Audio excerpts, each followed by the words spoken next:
नमस्कार मित्रांनो. आज आपण ऐकणार आहोत हनुमान आणि भीम यांच्या अद्भुत भेटीची कथा. ही कथा आपल्याला शिकवते की अहंकार कितीही मोठा असला तरी नम्रता सर्वात मोठी असते. द्वापर युग चालू होते. अयोध्येतील प्रभू हनुमान आपल्या प्रभू रामांच्या स्मरणात मग्न होते. त्याच वेळी त्यांना कळाले की भगवान कृष्ण पृथ्वीवर अवतरले आहेत. हनुमानांच्या मनात विचार आला, माझे प्रभू रामच कृष्णरूपात पृथ्वीवर आले आहेत, मला त्यांना भेटायलाच हवे. आणि मग हनुमान द्वारकेकडे प्रवासाला निघाले. त्या मार्गावर दाट जंगल होते. त्याच जंगलातून पांडवांपैकी बलवान योद्धा भीमा जात होता. भीमाला आपल्या शक्तीचा फार अभिमान होता.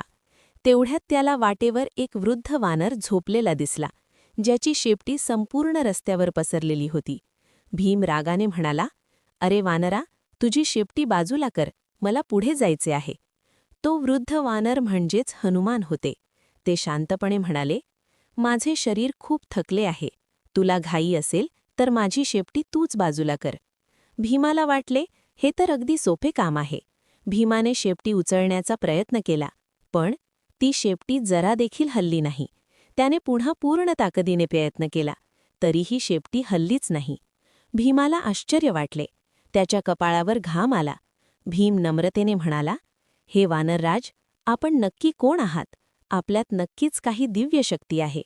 तेव्हा हनुमान आपल्या खऱ्या रूपात प्रकट झाले. ते पाहून भीम आश्चर्यचकित झाला, कारण हनुमान आणि भीम दोघेही वायुदेवाचे पुत्र होते. हनुमान प्रेमाने म्हणाले, भीमा, शक्ती असणे चांगले आहे, पण त्याबरोबर नम्रता असणे अधिक महत्त्वाचे आहे. भीमाने हनुमानाला नमस्कार केला.